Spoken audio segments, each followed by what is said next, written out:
Thank you for this beautiful day. Thank you for your power, your might, and we beg for your presence in this meeting today, that we conduct our business in a noble way for the benefit of the citizens of Person County. Father, we pray your blessings on the young people that we have in our audience today. Bless and guide them, for they are our future. Be in their lives. We ask these prayers in your Son's name. Amen. If I could get Commissioner Puryear to do the pledge, please. Would you please rise and join me for the Pledge of Allegiance?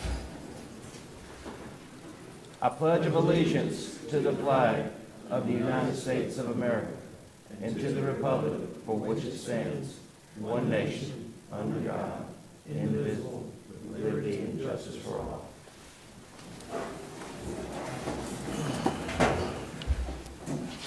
Are there any adjustments of the agenda? Any discussion?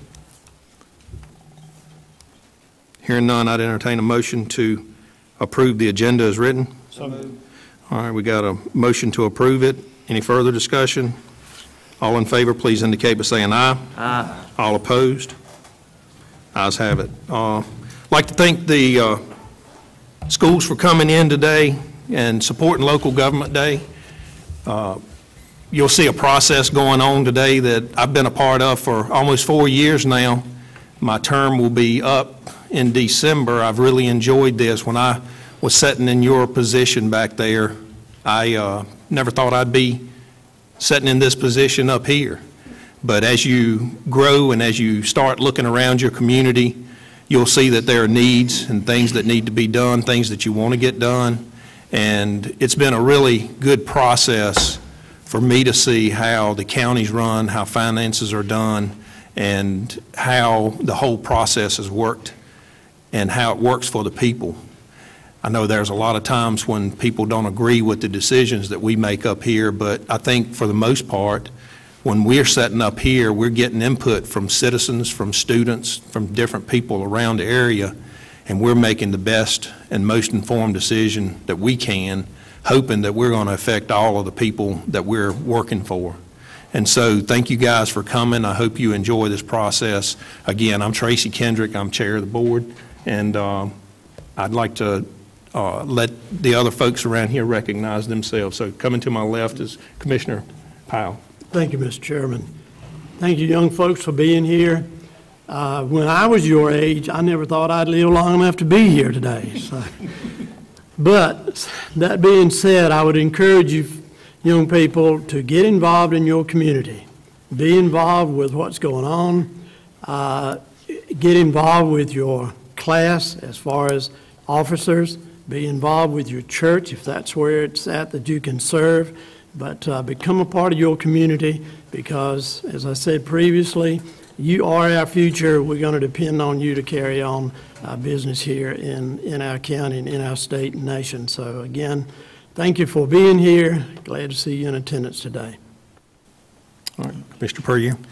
Good morning, everyone. My name's Kyle Puryear. I've been a member of this board for 12 years, and I was just re-elected to another 4-year term on the Board of County Commissioners. I was first elected when I was 26, so I was relatively young, and I remember being back where you're at right now, back in around 1997, 1998, and you have people before you that are making decisions, and sometimes it may not be the most interesting thing in the world, but the fact is that you are our future.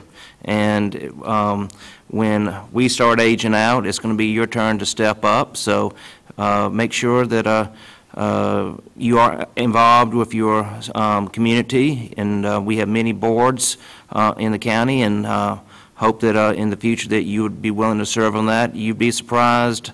Back in 1998, Commissioner Powell was a teacher, and one of my teachers at Person High School, and who knew 12 years, well, almost 20 years later, that I'd be sitting on the board right next to him. So, but appreciate you being here, and I hope you enjoyed today's meeting. Commissioner Clayton. I'm Jimmy Clayton. I've been on the board. This will be my 18th year. I was born and raised at Timberlake. I have a farm background, and still live on the farm where I was raised at. I also worked for the State Health Department and the County Health Department, and I've sort of like the others, I guess when I was your age, I didn't even know what a commissioner was. So I'm glad to see you all here. And hadn't been this year, but I have been several times over to some of the classes. If the histories or civics teachers have asked us to come, sometimes we come and speak to some of the classes.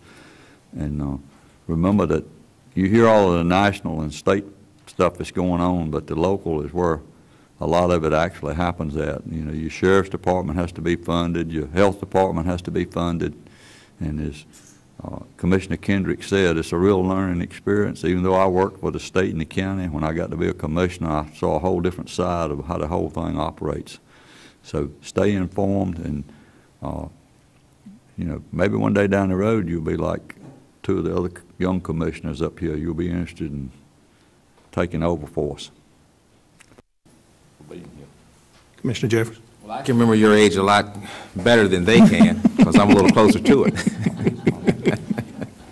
My name is Ray Jeffers. I was first elected to the board in 2008 at the age of 25, so that made me the youngest elected county commissioner in Person County and the youngest at that year in the state. I also had the pleasure of serving as president of our North Carolina Association of County Commissioners, and I was sworn in at the age of 29, making me the youngest president of the association. I just encourage you all, when you all go off to school or go off to work, that you think about making Person County your home the way all of us did. We stayed or came back, and I'm sure there's things in Person County that you may think that need to be changed or don't necessarily like, and I just encourage you to get involved and try to enact that change. And that may be involved in being on an elected board like us, or that just may be involved in sitting on steering committees, advisory committees, or just getting involved in your community or church, as Commissioner Powell noted. And so we just want to thank you all for being here today. And also I wanted to share with you all that I got your civics teachers about 300 of these books to go to to the Person High School. And it's called My County Works. It's put out by our National Association of Counties. And what it does, it kind of explains the county's jobs, explains all of our roles, including the staff, explains your role as a citizen and how decisions are made. And so I'll be passing this along to Ms. Blanks over at the high school to distribute for you guys. Thank you. County Attorney, Mr. Aycock. My name is Ron Aycock. I am not elected. I am appointed by the commissioners. I serve as an attorney for the commissioners and the department heads.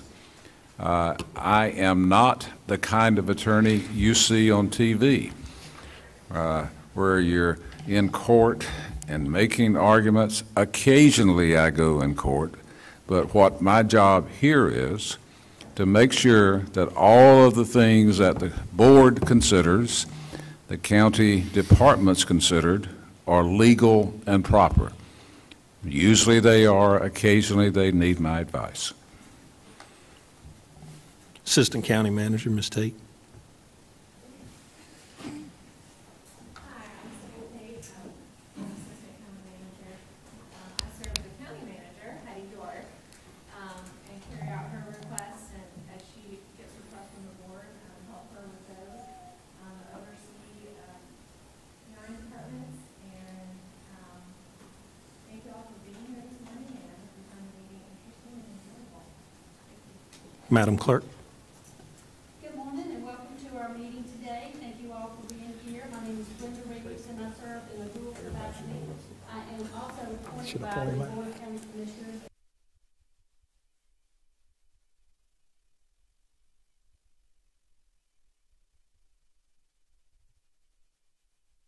Fellow Commissioner said I should point out our tax collector here, so if you would stand up and give us a brief summation of what your role is.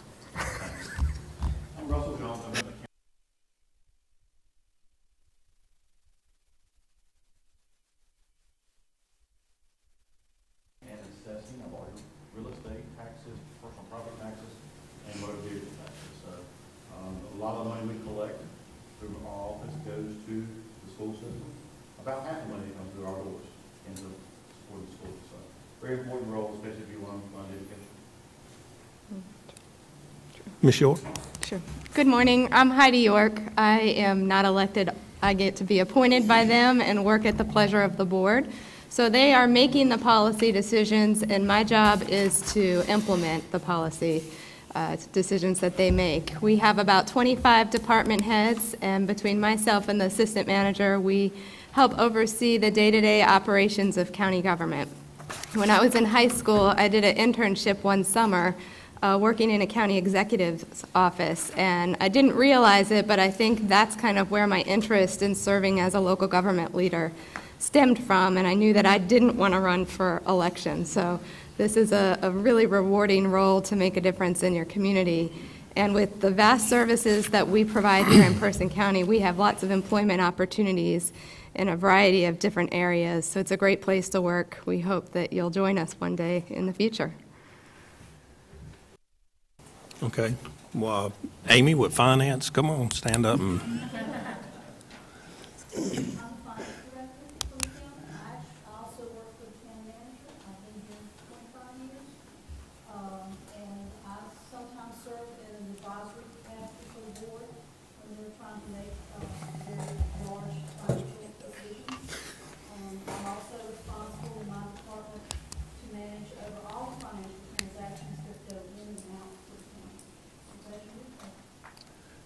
And other than Doug, I think that's everybody. So Doug, you want to say something too? We've got everybody else. I'm Doug Young, Director of Emergency Services. I work for the county manager. My department oversees emergency management, the EMS, and the 911 center. So it's a very big department. And we do reach out to hospital cities. We love to have you going up with EMT classes and everything. So maybe look at paramedics if that's a feature for you, or 911 traffic telephone. All right. Chris? Chris Prager, IT Director. Where's Lori? We have an interesting role. We also do a partnership with the City of Roxburgh to do our team. Essentially, anything they do technology-wise. Lori, where's Lori? We make sure the department's running. Oh, okay. I was, stand up, Lori. Yeah, you were head behind the microphone. Hi, I'm Lori Oakley. I am the Planning and Zoning Director for the county. I report to the Assistant County Manager. Planning Department handles the growth that comes to the county. We manage several ordinances, zoning ordinances. If your family's looking to build something on the property or add addition, we issue permits. Day-to-day basis, we handle the commercial projects and residential projects.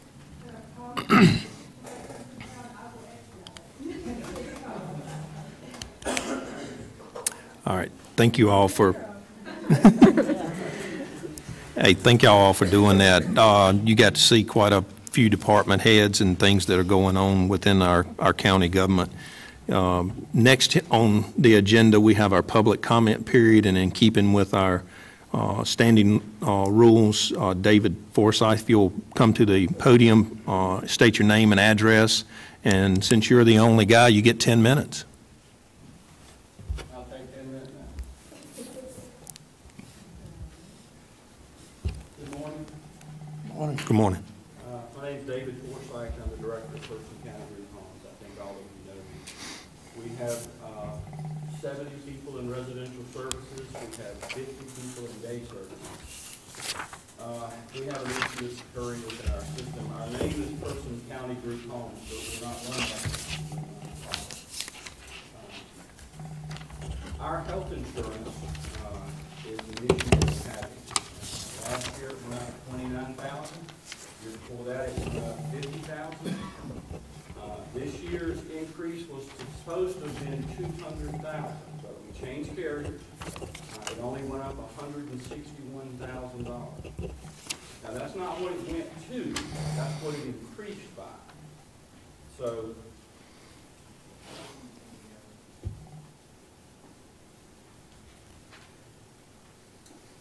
that's what it increased by. So I do not belong to the county. Mike Ruffin told me that in '85. I wasn't taking on the county to take us on the raise, I think is the term we use. But this is a significant cost to our system. We fall under the Affordable Care rules because we have over 50 employees. And so I'd like the county to consider at some point coming back to this issue and looking at possibly helping us out one time with the cost of insurance. I don't expect you to act on it today, but $61,000 increase is a significant amount of money to come up with in 1 year. It's $3,000 a week.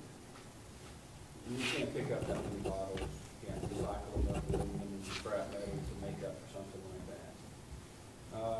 We've approached Cardinal with the same request. We only get $40,000 in county funds. We get 1% of our budget from the county. Now, last year we got $70,000, but this year we will cut $30,000 in our residential funds. So, those are my thoughts. Are there any questions?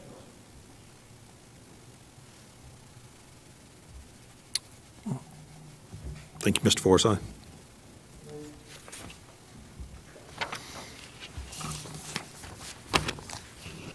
Is there any discussion or adjustments of the consent agenda? Hearing none, I'd entertain a motion to approve the consent agenda. So moved. Got a motion on the table. Any further discussion? All in favor, please indicate by saying aye. Aye. All opposed? Ayes have it. Item number 2, Foundation Forward presentation, Commissioner Jeffers. Thank you. In our annual conference in August, I had the pleasure of meeting Dr. David Streeter, and I would invite him to come to the podium and kind of give us a presentation about his organization, Charters of Freedom. He is the Director of Education for them. Thank you, Commissioner Jeffers. Thank you, Chairman Fowler, all those commissioners and senior employees of the county, and to the press. I would like to take just a moment, if I could, to say I barely remember being in their position. When I graduated from high school, I had no idea what I was going to do. And to not only be in front of you today in this type of position, but also having been able to have a career as a probation and parole officer in another state, and then to teach college, to be a college administrator in this state, and now be here, I look back and say, how did that ever happen? So, believe me, it can happen. All you have to do is work hard and be focused. But anyway, I think it's great that the school is here today. I am David Streeter with Foundation Forward. I am the Education Director, as Commissioner Jeffers stated. And we are an education nonprofit. And because of that, that's another reason I'm very happy to see that the students are here today to see how this kind of works. And the press is here as well, and that's one of our freedoms. Before I really get started, what I would like to say is that Foundation Forward is an education nonprofit, but we do not build monuments. We build settings, or they can be known as permanent facilities. And the reason I say that is because what we build is the founding documents of the Declaration of Independence, the Constitution, and the Bill of Rights. These documents are very much alive and well. The reason that we don't refer to them as a monument is because monuments are a tribute to a person or an event or a place that is no longer with us, something that has happened to memorialize it. So because our founding documents are alive and well and give us all the freedoms and liberties that we have every day, whether we agree with all of them or not, or practice all of them or not, is not material. But they do allow us to do what we do. And a very good example of that is our education system and the press, which is here with us today. So based on that, I may repeat some of the things I just said, but I wanted to make sure that I got that because that is not really a part of my presentation per se, but sometimes it does come out.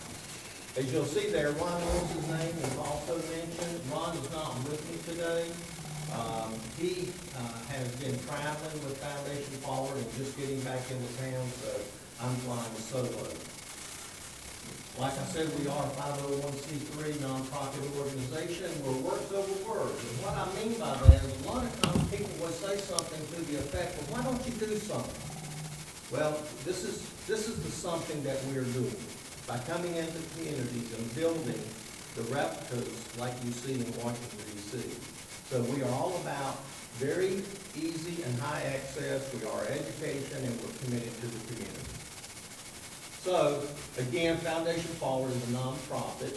Our passion is to provide easy, open access for people to visit the founding documents of the Declaration of Independence, the Constitution, the Bill of Rights, very much like they would see in the National Archives in Washington, North Carolina. And our goal is to educate as many people as possible and preserve American history. If you've ever been to the National Archives in Washington to see our documents, this is the outside, one of the two entrances. After you go in, you go up our floor and you come in, and this is the rotunda. And this is where you, a lot of times, have to wait in line and then walk up 2 steps and you go into the rotunda. And there's no order to what you see. So you are allowed to walk around. However, that is the Declaration of Independence that's on the left. The Constitution is in the middle, and the Bill of Rights is on the right. This is a copy of the Declaration of Independence. That's a picture of the original. This is a picture of the first page of our Constitution. And then this is a picture of the actual Bill of Rights. It's funny, or I shouldn't say funny, but it's ironic that we have school children and educators with us today, because these two founding fathers, Franklin and Jefferson, were very much active in a lot of things dealing with education. Both of these folks were very influential in our founding documents, but they also set a precedent with us as to how our education system would fall out. Also, Benjamin Franklin was the oldest of the founding fathers. If they meaning the other founding fathers, if they ran up against an issue or a problem and the others needed guidance and counsel, it was Mr. Franklin that they went to. This was how they perceived our education system. And if you look at it, this is very much of what we have today. Primary, the secondary, and third level. The first one being reading, writing, and math, basic understanding, and able to function in life. The secondary is things such as language, geography, vocations of trades, accounting, and then the third level was the professional areas, such as law, medicine, philosophy, etc. And this is what they came up with, and if you take a look at it, especially any educators who are here today, regardless if they're active or retired, you have to admit that this is what our system still looks like today for the most part. My boss and founder of Foundation Forward had been in Washington, and he and his wife were able to go to the National Archives, and they saw the founding documents, and they were very much moved by them.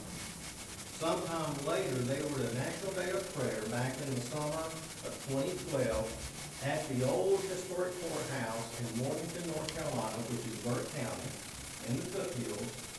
And during that time, Mr. Patterson had this epiphany, what it would be like for others to experience what he and Mrs. Patterson experienced when they visited the founding documents. They were very much moved by it. So based on that, they got to thinking, and some other things happened, and because of that, the next thing they knew was Foundation Forward was created. Not only was it was created as a nonprofit education organization. And before I forget, and that's the reason I put things in this PowerPoint, because if I don't put things in it, it will slip my mind. We do have educational materials that we provide to the schools at no cost that accompany these founding documents when we build them in communities. Also, as the Director of Education, I would like to work with some educators across the state and come up with some additional materials that can be provided for free that would supplement. We are not here to replace what's currently taught, but only to supplement.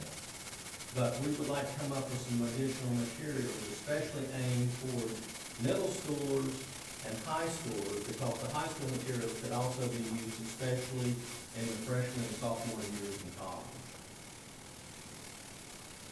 Our overall scope is to design and provide replicas of our founding documents, much like they're in Washington, D.C. What we ask in communities that they be in a central location that's open to the community with high visibility, voluminous foot traffic, and very easy access, especially for school children and veterans, and of course, all of us.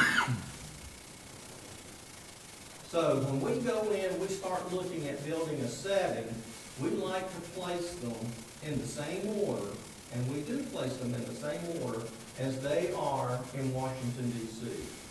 And also, what we build is very much the same size, including the documents that are in Washington in the National Archives. Now, the originals were printed on parchment. Obviously, we can't do parchment because they're outside, but we put them on bronze slabs, and they weigh about 60 pounds each. And the wording is the same as it is on the originals in Washington. So when we go in and we start building these, this is a sequence of pictures. We build a foundation. It's reinforced with rebar and also fiber-filled concrete, and that builds the foundation, as you can see on the right-hand side there at the bottom. You can see the rebar in the middle picture and in the picture on the right. We go down 3.5 feet. Most buildings and houses are not built on a foundation that deep and wide. However, these are designed and engineered and built to last a minimum of 300 to 500 years with just minimal maintenance. This is what the two on the side look like. I was in the Navy, so anything above the ground is like on a ship. The main deck and then everything above that is referred to as the superstructure. So as you can see, the foundation is poured, and then the superstructure here is 4x4. That's for the Declaration of Independence and the Bill of Rights. The Constitution is the same width, but obviously longer. After all that is built, the document tray goes on the very top. Obviously, that holds the documents. The documents are put into place, and then engineered glass is put on top of it. This is the same type glass that's typically used in building skyscrapers, where they're all glass on the outside as beneath. So that gives you an idea of the quality that goes into these, but also the plan so that they can last 300 to 500 years. This is what a typical granite setting looks like when it's finished. Again, the Declaration of Independence is on the left, Constitution is in the middle, Bill of Rights is on the right. An artist was commissioned to make this seal. Depending on the type of veneer that's used on the setting dictates whether it's a granite like this one or one that's brass. There's also significance to the stars on this. The 7 of them at the top represent the 7 articles in the Constitution. 10 stars at the bottom represent the 10 First Amendments of the United States Constitution that are Bill of Rights. And of course, the eagle is our national bird and shows our strength. In every setting that we build, in the back, we put a safe that's used as a time capsule. And we will ask people in the community who would like to write something to the folks in the future, and it will be placed in the time capsule. We would also ask you as commissioners to write something to put in there for what you would like people in the future to know, and maybe your philosophy of what you would like things to be like in the future.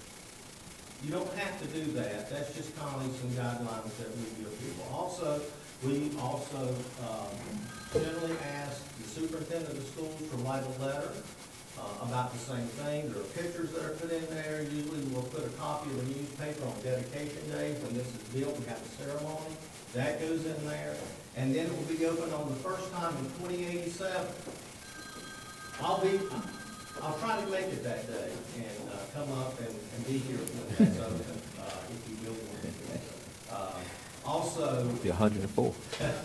Also, the instructions are that it can be open every 100 years thereafter on September the 17th. And we do have a procedure in place that we will give the county manager and with instructions on how to open it and then how to pass down the combination from generation to generation. This is the plaque that goes on the outside, opening of where the time capsule is in the back. Just to show you how it can transform a site, this is the old historic courthouse in Burke County, where there is now a Charters of Freedom setting. There's a story about this, and I won't go into a lot of detail, but from what I understand, at the time this was being done back around 2014, the mayor had been the mayor of Morganton for 30 years.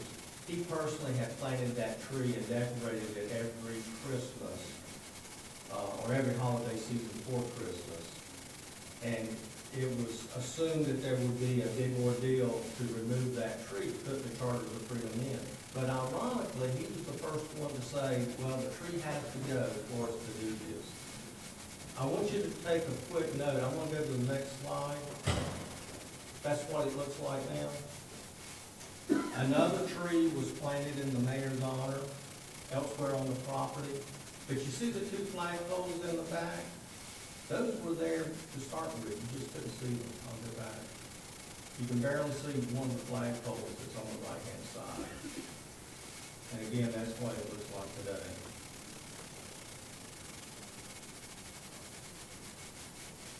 This is an example of a brick setting. This one was built and dedicated in Burnsville, which is Yancey County, up in the mountains.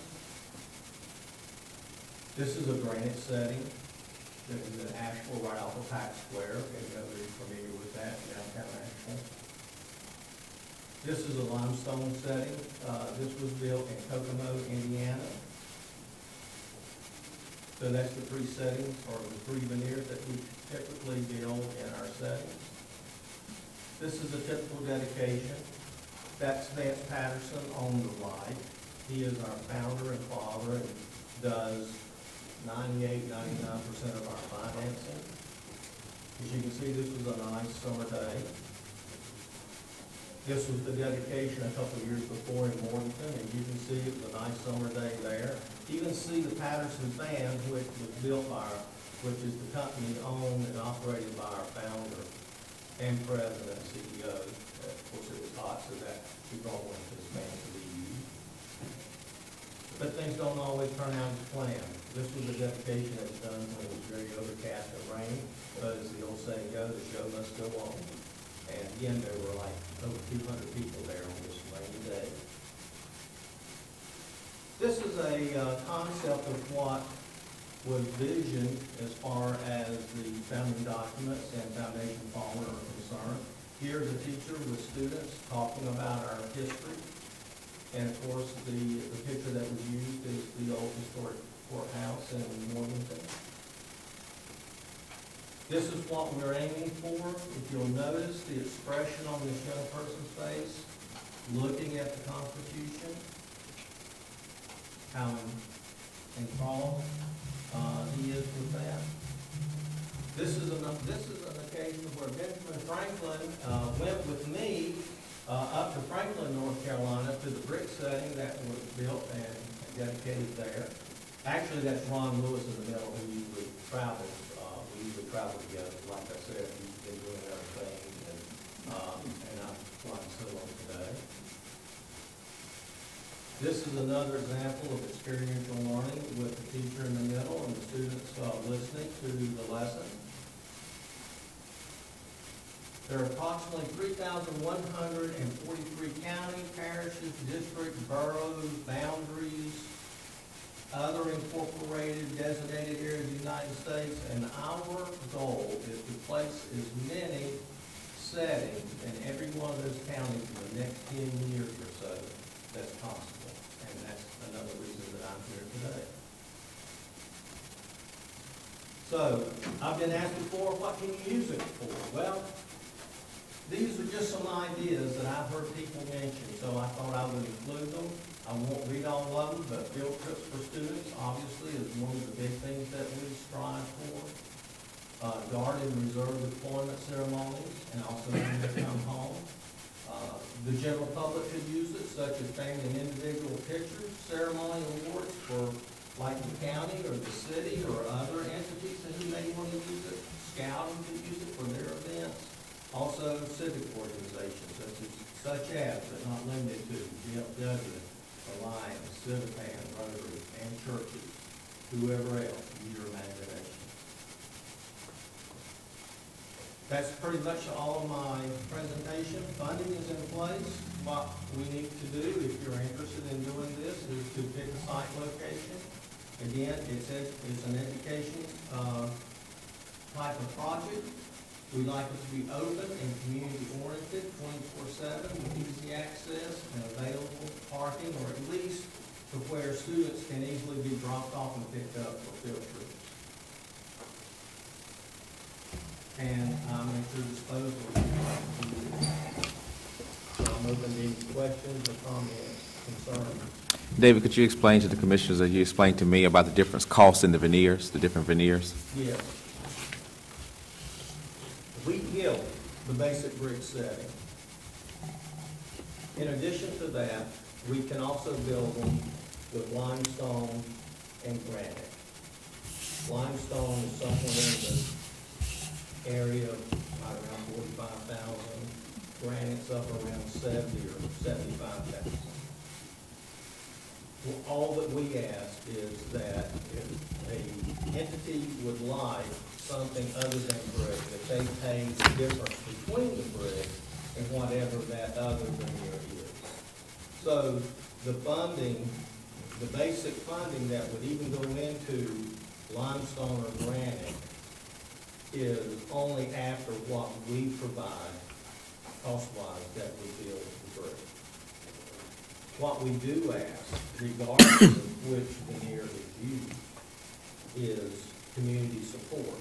And what I mean by that, let's say hypothetically that y'all would decide to do this, and we would ask that if the county has maintenance workers that could help us do this. We do have a construction manager, and we do have a backhoe. But let's say the county has a backhoe, an employee who can run the backhoe to dig the holes for the foundation. And then others who work for the county, or even maybe volunteers within the community that would help us then build the forms, the wooden forms that hold the concrete, put in the rebar. If a community knows people who would like to donate money towards the project, or if there's businesses in the area that would donate materials such as rebar, concrete, brick, or discount them to us, all that's appreciated. The less that we can build a setting for helps us keep money in our coffers, then go to another community and do that. Just recently, we had someone, not too long ago, who paid for an entire setting. So that was an angel donation. We have had situations where concrete was donated or given to us at very heavily discounted prices. We've had brick masons to dedicate their time and skills in putting the brick up. So all those kind of in-kind services helps us as well. You did, thank you. Give you an overview of what we're going to discuss. Any further questions? Comments? Another thing, the site for this is usually about 6 foot wide, thereabouts, and just a little bit under 30 feet long. And the reason I say that is because the two end pieces are typically turned in on an angle, but they don't have to be. But if they are, then you also have to consider the distance between the two M pieces and the Constitution. How much space do you want in between those? Some places like just a foot or so, others like 3 foot, so that people who have disability concerns can easily get between them. But again, that's up to you, so that can vary the distance from side to side. Comments? Proposed sites, I mean, it's a Well, when asking, fabulous idea, and one that these young people and those to follow would be able to come and look at these documents, but I don't know. my thought process in asking David to come was obviously this is something I thought our community would support and would love to have here in Person County. Given our situation with the last nonprofit that came with the In God We Trust that we put on buildings, county buildings. But my thought process was the Veterans Park, but obviously we would need to discuss with people who advised on that site planning and stuff, if it could fit there, if not our courthouse. Or the museum, yeah. But both of those are easy foot traffic, sidewalks, accessible to get to. So you're thinking come up with 3 or 4 different sites and then have community input? I would think if it was decision of this board that we want to do something like this, that we go ahead and direct the manager to go ahead and start that process with David and whoever else needs to be involved in site selection and what could be done here. I don't know if you need a motion for that, but if so, I will make it. I'll second. All right, so we got a motion on the table. Is there any further discussion? So the motion is to start the process on a site selection directed to the county manager or assistant county manager, and basically starting the process of getting this foundation forward incorporated in place. That's correct. All in favor, please indicate by saying aye. Aye. All opposed? Ayes have it. Thank you for coming and speaking with us today. Thank you, I appreciate your time, and I hope everyone has a very good and safe holiday. All right, next on our agenda is item number 3, resolution requesting maintenance abandonment of a portion of Secondary Road 1370, Glennie Irvin Road. Ms. Oakley. Mr. Chairman, members of the board, I have included a resolution request in your packet for maintenance abandonment of approximately the last 400 feet of Glennie Irvin Road. The applicants, Michael and Tanya Lunsford, are requesting that from NCDOT. They do own the property on both sides of the road, and if you look at the map that I included in your packet, they own parcels 813-18 and also 813-41. So they do own the properties all around that last 400 feet of road right of way. They have stated that if the request is approved, that they will install a gravel area to allow vehicles to turn around. Mr. Lunsford also stated in his application that he is requesting the change in order to install a gate on Glennie Irvin Road to control access to his property.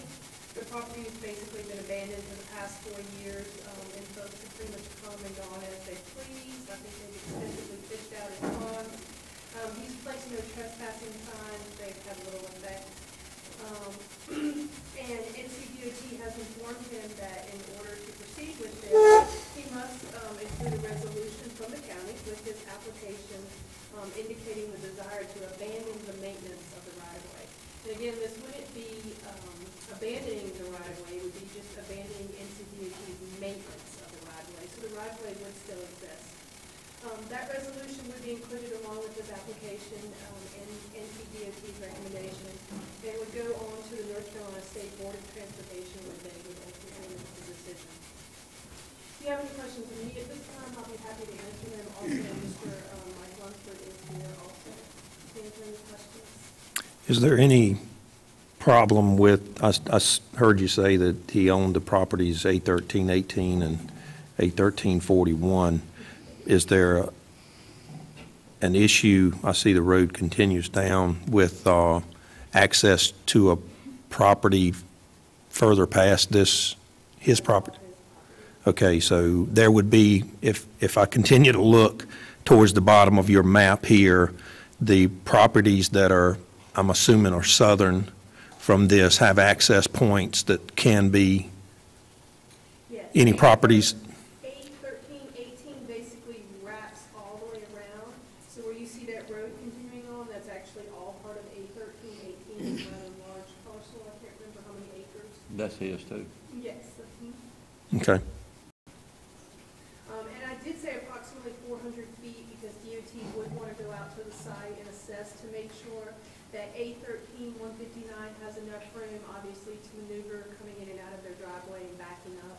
So that's why we said approximately 400, but that distance could change slightly.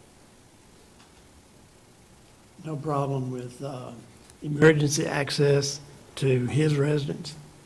No, and that's why we'd also asked that he install some type of gravel turnaround after consulting with the fire marshal. They said we want to make sure that fire trucks could turn around at the end of the street. And there is a small gravel area now, and Mr. Lunsford indicated that he would also be willing to install a gravel area so that vehicles could turn around. And they would still be able to access his property. And I could also let him address that as far as if you're doing the gate and his access. Good morning, staff. Yeah, the gate I'll put up will have a breakaway feature that if there is a fire or something, you're not there, that they'd be able to get there. Any further questions or comments? What's the pleasure of the board? Move for approval. Got a motion on the table to approve the request as stated. Is there any further discussion? All in favor, please indicate by saying aye. Aye. All opposed? Ayes have it. Thank you. Item number 5, land acquisition for stormwater regulation compliance. This is something that we've gone over several times before. Point of order. You skipped Mr. Jones. Oh, excuse me. I was going to keep you around here a little bit longer. Thank you, Commissioners. Item number 4, consideration for approval of late exemption applications. I remembered you earlier and forgot you in a meeting, right? Hope you change your mind.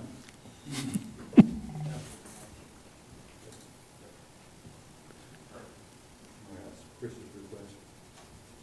I just want to seek your consideration for some late application approvals. These applications are for seniors, disabled, veterans, and they're jointly called homestead exclusion. They call it exclusion because it's not a complete exemption, but they do give them somewhat of a discount on their property taxes. This is a program directed by the General Assembly and locally administered, so we don't have any control over the rules. But we do have control over how we accept late applications. Of course, you probably wonder why we have late applications. The deadline is June 1st, set by the General Assembly. And this board can approve the application up to December 30th, which is the reason I wait till late in the year to bring them to you. In order that citizens know this program's even out there, we include information on all our listing forms, which is about 600 forms, 6,000 forms sent out every year. And then in addition to that, this year, we decided to send everyone a postcard. So,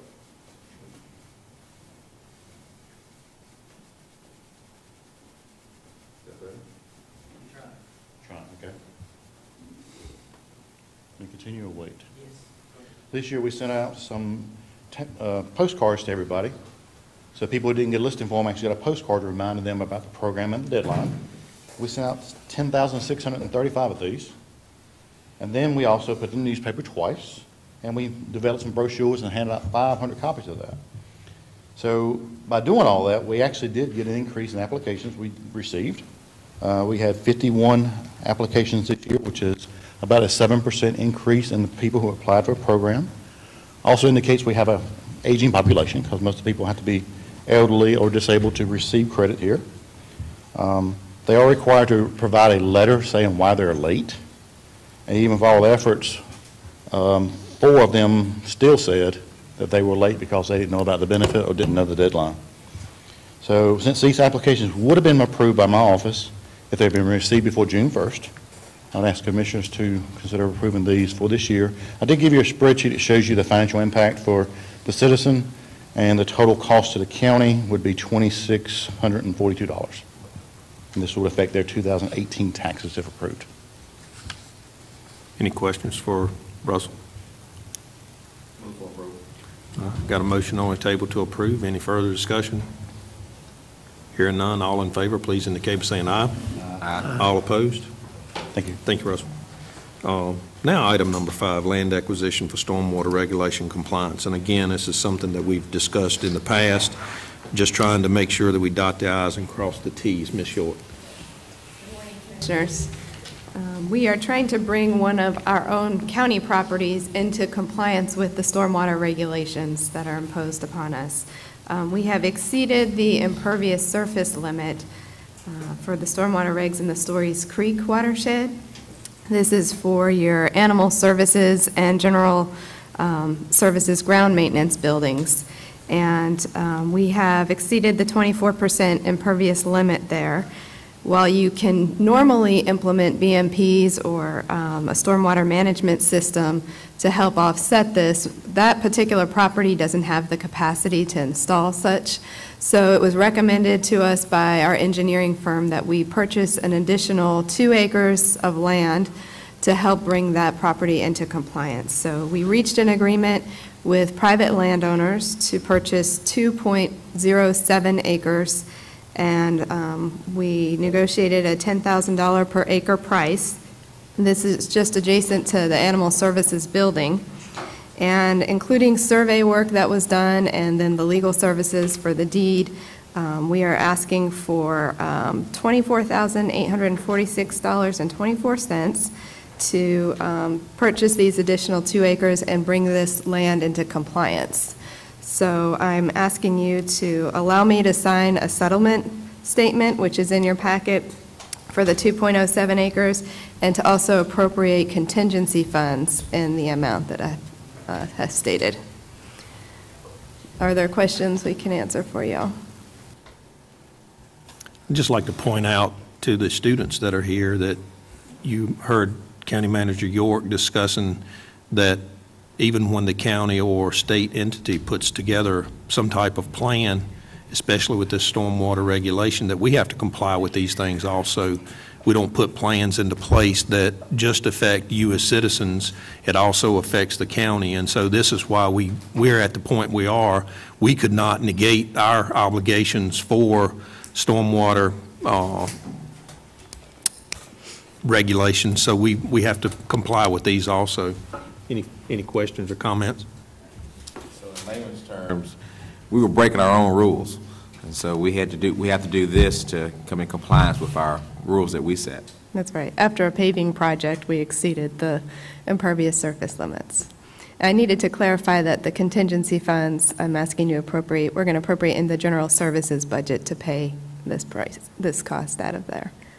Move for approval. All right, we got a motion on the table to approve. Any further discussion? All in favor, please indicate by saying aye. Aye. All opposed? Ayes have it. Item number 6, appointment to Environmental Issues Advisory Committee. Ms. Reeves. I'd like to present to the board an interested citizen application for consideration for appointment to the Environmental Issues Advisory Committee. Mr. James Bratcher Wilkins has submitted an application of interest to serve as the Woodsdale Township representative. I would ask the board to nominate and appoint as deemed appropriate. Move for approval. All right, we've got a motion on the table to approve. Any further discussion? All in favor, please indicate by saying aye. Aye. All opposed? Ayes have it. Okay. Again, thank you guys for coming out and spending a day with us today. At the end of our meetings, we typically have a period of time where we can discuss things that are going on with the commissioners and the community. All of us are on boards and committees. I've got one coming up this week for animal services, actually, and so we get a chance to sit in public forum and tell the people in the audience and our fellow commissioners things that are going on. So on my chairman's report, there's not a lot that has happened for me. We do have an upcoming service awards banquet on the 28th of November. I will be unable to attend, and I would ask that, that our co-chair set in for me if you would. I appreciate it. I have a work obligation that I can't make. Other than that, that's all for my report. Could I Commissioner Powell? No, nothing. Or nothing. Commissioner Clayton? Well, I will say that I had that rural assembly day they had in Raleigh. I'm on the Carter Council of Board that has 5 county region, and as a representative of that, I went to that rural assembly day last Thursday and Friday in Raleigh. And also in our region, our transportation issues in the region are the 5 county region as well. Franklin County's in that. They just dedicated another section of 401 down there that was in kind of like 501 was up here. They've been messing with it for years and years and years, and they finally got it completed. So that's sort of some of the regional things that are going on. The Commissioner was talking about being on committees. Some of our committees don't always meet in the county. So, Commissioner Jefferson? The only thing I really have is a couple of years ago, Manager York, I had mentioned to you about the end of Jesse Hicks Road where a bus turns around on a private property. Yep. Well, he's instructed me now there's 4 buses that turn around that property, and with all the rain and stuff, we could see about what we did last time with some gravel or something to help his situation out at the end of that road. Okay. Commissioner Puryear? Just want to, first off, thank the students for being here today. I hope you found something that you can take away, and I hope it may have piqued your interest in something. Please know that we're here to serve you. You're a citizen just like any other resident in this county, and if you have any questions about anything, you can feel free to give any of us a call, just like any other citizen in this community. I also want to thank the voters of this county for allowing me to serve for another 4 years as their county commissioner. Elections are always tough, and one thing I hate to see is election issues being brought up during a Board of County Commissioners meeting. I think there's a certain place for that in certain discussions, and I believe that a commissioner boardroom meeting is not the place for it. Thank you. County Manager York? Yes. Hopefully you all saw the media release I sent out that we have a new director of our PATS transportation program. He starts with us November 26th. Mr. Glenn Labar Jr. from EMS is moving into that role, and I know you'll help welcome him. Also remind you that after this meeting this afternoon, we'll be back in here at 1 o'clock for a joint meeting excuse me, with the Board of Education to get our first look as a board at their facilities audit and start talking about plans for improvements to school facilities. That's it. Thank you. Could I add Sure. something, if you don't mind? I was thinking about, as you can see, there are many opportunities for us as board members to attend lots of meetings, and there are few weeks that go by that we don't have several to attend. Something of interest, I think, to you young students to realize that our service goes beyond the boundary of Person County, and I'm involved with the executive committee of the Research Triangle region as far as economic development. It's a 10-county region, and we had a meeting last week, the executive committee did, and that committee does make decisions related to the region. Again, Person County is involved in that. And we had the executive director here to speak to us last week on an occasion as well. And we are doing some exciting things in economic development. That has to do with business and industry and development here in the county. And that's to support what goes on in our county, and some exciting news with the new industry. But we're on the cusp, I believe, of other exciting news as we go forward in economic development. And sometimes we just forget about all the meetings that we attend. I mean, we just do that because that's part of our service to the county, not to boast on, but part of the responsibilities we take on as county commissioners. But I did want to run that past you. I'm sorry. No, that's fine, and it made me think of one thing. The state auditor, Miss Beth Woods, is going to be is going to be here this evening. The Kiwanis Club invited her to come in and speak tonight. So we've had the Commerce Secretary here in the county. We've had the governor. We've had a lot of people come into our county here lately. And so with you talking about economic development, it made me think of all of the attention that we're getting right now as a Tier 1 county, and we certainly appreciate every bit of it. Is there anything else anyone else would like to share? Hearing none, I'd entertain a motion to go into recess until 1 o'clock when the joint session with the Board of Education is going to be held here in this room, and if you're able to join, you're certainly welcome. So, man. All right, we got a motion on the table to recess to 1 o'clock. All in favor, please indicate by saying aye. Aye. All opposed? All right, ayes have it.